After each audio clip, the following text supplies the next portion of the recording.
So, what are you reading for us today? So I'm going to be reading a portion from my newest release, Ruin Me by Midnight, which is book 4 of the Flower Sisters.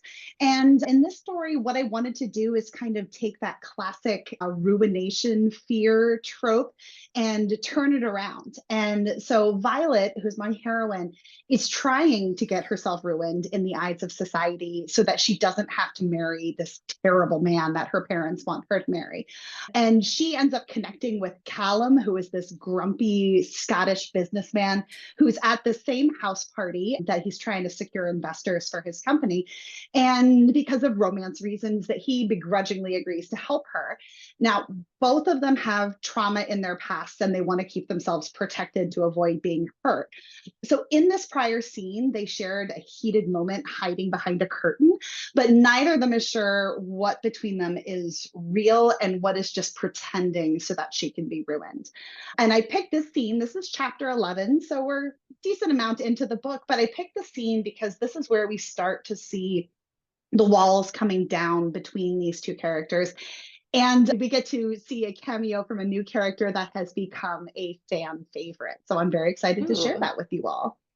awesome. Well, I'm excited. Take it away. Right. Callum shivered and stomped his feet, regretting his decision to wait indefinitely in the garden for Violet to sneak away from after dinner drinks and card games. He'd whispered the suggestion to her as the guests separated after the pudding dish, and at the time, he'd eagerly anticipated a break from socializing. After the incessant noise of the meal, he relished the peace of the secluded space, surrounded by tall hedgerows and bright, fragrant viburnum, snowdrops and hellebores pushing their way from the chilled earth to reach for the weak Yorkshire sun. A window from the ballroom bathed the garden in electric light, but the gnarled limbs of an ash tree curled in front of the glass, diffusing the glow. The wooden arch covering a wrought iron bench would be enchanting in several weeks when the roses bloomed, but now sat in sinister stagnation, the twisted vines studded with thorns between budding leaves. He'd struggled to tear his eyes from Violet during the evening meal. His body still pulsed from their proximity behind the curtain, and he admired her as she glowed, her soft smile never falling.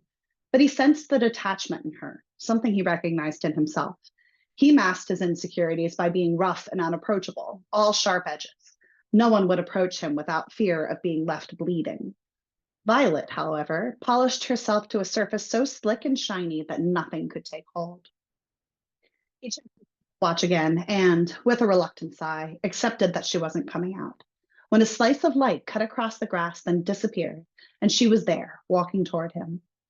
Embroidered flowers swirled over her gowns, vines and leaves twisting up and around her hips and bosom before the threads tangled together in a snowy froth of lace at her neckline, as though she were bursting forth from a winter garden that attempted to restrain her. Her exposed collarbone and shoulders, barely visible above the flounced sleeves, appeared so delicate, so elegant and simple in contrast, that Callum ached to drag his fingers across them, study each perfect curve until he memorized it. She held her hands clasped at her waist, the satin gloves reaching up and covering her elbows, and he wanted to tug them off, hold her hand in his like he had earlier that day, when the air between them had vibrated with electricity unrelated to the storm raging outside. Callum, she whispered, and he released the breath that burned in his lungs. I'm here. The relief was palpable in her expression, her eyes meeting his with a timid smile. He cleared his throat, reminding himself why they were out there in the first place. The last 2 nights, Valebrook has taken some men out here for cigars. I assume tonight will be the same. Good. Then I suppose we wait? Aye. He stepped closer, then hesitated. Proximity to Violet was addictive, and after having her in his embrace behind the curtain, he wanted another touch, another taste, although he couldn't identify why. She was distant but present, kind but guarded, a mystery he ached to solve, a cog that didn't quite fit. She leaned back, gazed over his shoulder at the sky behind him, and pointed. Seems appropriate that Cygnus is visible tonight. He turned and looked, but the scattered clusters of stars remained random, with no pattern or discernible reason. What am I looking for? The swan. She leaned close and pointed so he could follow her gaze. Do you see the cross of bright stars? That's the swan, Cygnus. She dropped her hand from his forearm and stepped to his side, her face turned upwards. He squinted. It doesn't look like a swan. Use your imagination. It's associated with rebirth and transformation. You've studied the stars. In the low light, he saw her cheeks glow pink. You make my hobby sound more scholarly than it is. I've always found the mythology of constellations interesting. Every culture uses myths to make sense of the human condition, so perhaps I can learn something from them. I don't think any myth can solve all the puzzles of humankind. She gave him a long, studying look, as though deciding if he was worth her time. He prayed that she found him worthy. There is something comforting in knowing that the stars are more or less the same as they were thousands of years ago. With all the chaos and unpredictability in our world, something will be steady, there to guide us forward. Was it the Romans who thought the stars could predict the future? Yes, she said, her expression brightening. They believed the arrangement of the heavens at the time of your birth determined your path. He wanted to brush against her, see if her warmth would reach through the layers of fabric to his skin, but he refrained. Do you believe that? She huffed a laugh. I'm not sure. I don't want to believe everything that's happened in my life was foretold, that I might have had some warning if I'd looked in the right place. But if it was fated to you, you wouldn't have been able to stop it. Her lips flattened. I like to think I control my future, but that isn't the reality, is it? You're taking control now, he said, his voice a low rumble. The urge to wrap her in his arms and hold her steady pulsed in his chest. And a twig snapped just beyond the hedgerows, and they froze. Someone's coming, Violet hissed. What do we do? He grabbed her wrist and pulled her over to the bench, then sat, on my lap. Her eyes widened, but something rustled, moving closer, and she sat, then wrapped her arms around his neck. Callum knew this was dangerous. The softness of her body, the shifting of her bottom on his lap, the intensity of her eyes as they met his, wide and uncertain. Kiss me, he breathed. Her breath hitched, but she leaned in and pressed her lips to his. Mistake, his mind screamed as the heat of her kiss seared him, erased every thought from his consciousness, her sweet citrus scent flooding his senses. There was no sense in flicking the tip of his tongue against the seam of her lips, savoring the thrill when they parted the barest amount, but sense had no place between them now. Want, hot and untamed, roared through him, and the arm around her waist tightened. A gasp escaped her throat, barely audible through the pounding in his ears, and then the honk. A honk? Violet sat up and tilted her head as the intruder stepped into view. Cygnus? Callum stared in disbelief as he narrowed his arms around her. That's nae swan. That's a goose. Regardless, what is it doing here? The fowl was larger than any goose he'd ever seen, its spindly legs straining to carry its heft. It waddled forward, keeping the pair of them in his beady gaze. He's making me nervous, she whispered, her breath hot against his ear. Why do you think it's a he? I made an assumption. Now, can you get rid of it? The masculine need to protect flooded his nerves, although he felt ridiculous puffing out his chest at the bird's approach. Surely he could best a goose. Callum cleared his throat and raised his voice. Go on, goose. Apparently geese could glare because this one narrowed its eyes and came closer. Go on, go away. That's the best you can do? Violet's fingers dug into his shoulders. He scowled at her, a spear prickled at his neck, then waved his free arm in a shooing motion. Go away, goose. Instead of fleeing in terror, the beast fluffed its feathers and extended its snowy wings, then released a screeching honk. That didn't work, Violet whimpered. I can see that. Although he outweighed and could likely, he hoped, outsmart the goose, his heart was racing. He wrapped his arms more tightly around her. The goose honked again and waddled forward, snapping at the air. She pulled her feet up onto his thighs. What do we do? When the bird did not pause in its advance, Callum shot to his feet and lifted her, clutching her tight to his chest.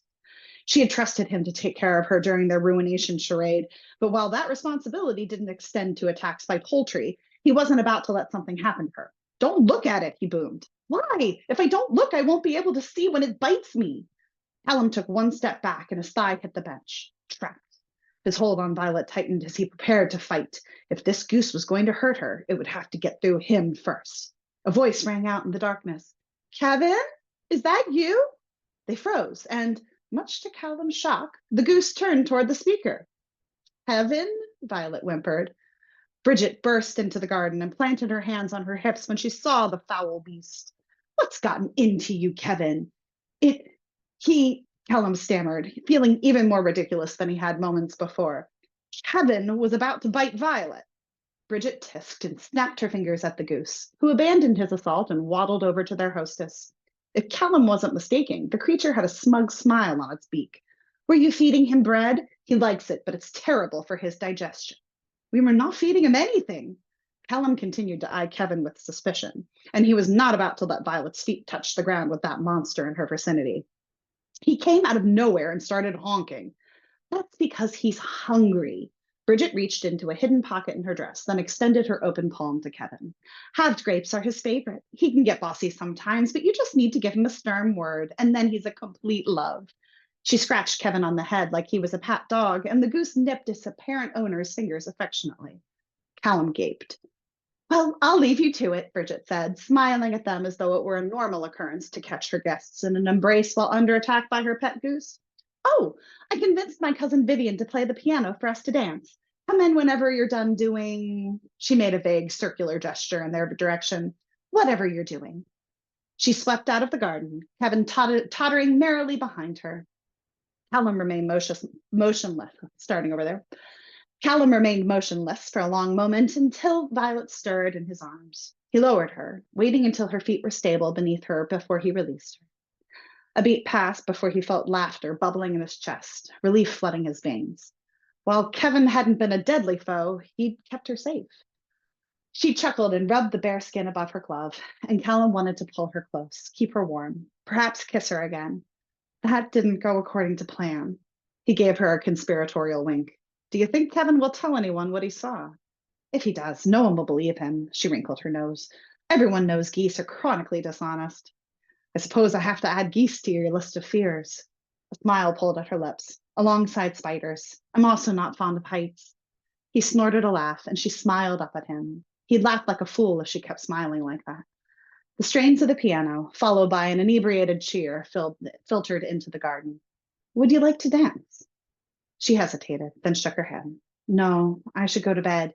Assault by goose was not on my agenda for the evening, and I doubt anything could top it. Regret struck him low in his belly. For the first time in his life, he considered what it would be like to court a woman, to hold her close while they waltzed, to bring her flowers and write her poetry, to listen to and understand her, perhaps be understood in return. But to what end? Even if she agreed to give up her plans for ruination and allow him to pursue her, let alone marry her, he'd be off to South America for God knew how long. He swallowed his disappointment and gave her a low bow, wishing you a night free of poultry. She gifted him with a wry smile, an expression that seemed private, something she kept just for him. He loved it. Thank you for your valiant protection, brave knight. He couldn't find words to make her stay when she didn't want to, nor did he want to explore why he was suddenly desperate to keep her company for a few minutes longer. A simple kiss had never sunk into his bones before, leaving him rattled and breathless. He needed more, another kiss, another touch. But she was already leaving. It was my honor, he managed, just as she reached the edge of the garden. He wasn't certain she heard it. Callum turned and looked back at the stars, but no matter how closely he examined them, he couldn't make out the shapes she'd described, only a cluster of random flashes of light that seemed to blend into an indiscernible configuration the longer he stared. She was a puzzle that didn't want to be solved, at least by him, but he felt like he was getting closer to the solution every time they spoke. Every layer she peeled back for long enough for him to glance underneath. He'd always been intrigued by puzzles and impossible tasks. Perhaps, if he was persistent, he could make sense of her as well.